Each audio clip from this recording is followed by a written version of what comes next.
this is Danielle from DIYDanielle.com, and today I just want to go over really quick how I'm going to transfer a pattern that I drew up by hand on a paper bag and transfer it to paper.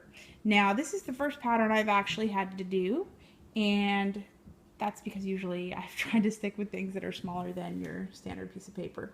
If you had just a pattern for a standard piece of paper, all you have to do is scan it on your computer and you're done. Not a big deal. But with something like this, it's obviously a lot bigger than a piece of paper. And for this project, I'm actually going to need 4 pieces of white paper. And I'm going to start out by folding it in half because this really should be pretty even. It's not completely even just because I wasn't super careful with it.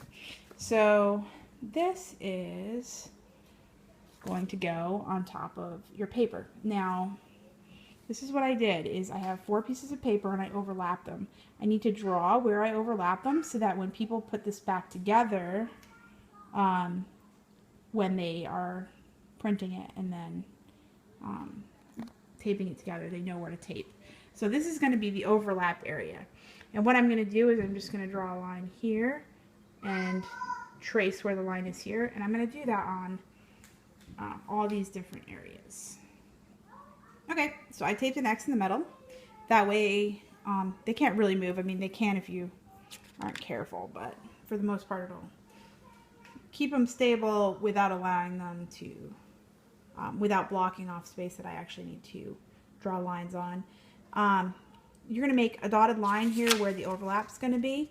You're going to make that on the paper that's underneath on each side. So as you can see, there's my underneath piece. And same on here. So altogether there's 4 on this pattern. So I've got to decide where I want to place this pattern to trace it. So this is going to be where my fold line is. This is going to be where someone folds over their fabric and traces the pattern, you know. So I think I'm going to do mine here. And I'm going to label it. And the other thing I want to do is I want to label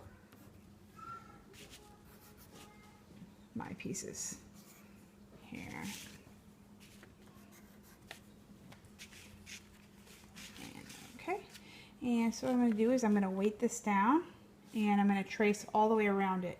And I'm going to trace where the armholes are going to be, and I'm also going to try to do my inner line. So this is my seam allowance, which I really was guesstimating here, and this is going to be actually where you want to be sewing.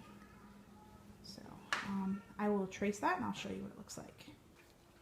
Okay, so here we are. I drew my pattern. I actually tried to even it out a little bit more, and I think I already mentioned I numbered the pages, and I'm drawing a little square in each corner. And I'll do this on each page. It says 1 inch, and you want to make sure it's actually 1 inch, because when people print this out, they want to check to make sure their printer didn't make the pattern bigger or larger.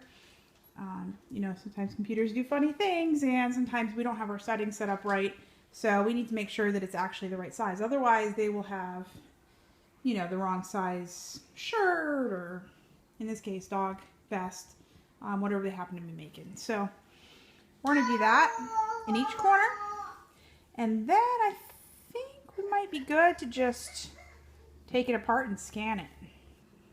Okay, so finishing this up, I got my 1 inch squares. I labeled this as an overlap. I want to label it on each side, and actually on the top side I just decided to do a little kind of like sketched over it so someone could see where it overlaps. Some of this might be overkill.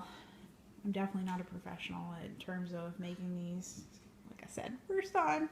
But I want to make sure people understand how to use the pattern. So again, I'm going to go label this overlap, and I'm going to erase this extra here. And then I get to scan. Alrighty, so here we go. And now I removed the tape, and there's my pattern right there. So I can scan each piece individually, and I think that should work.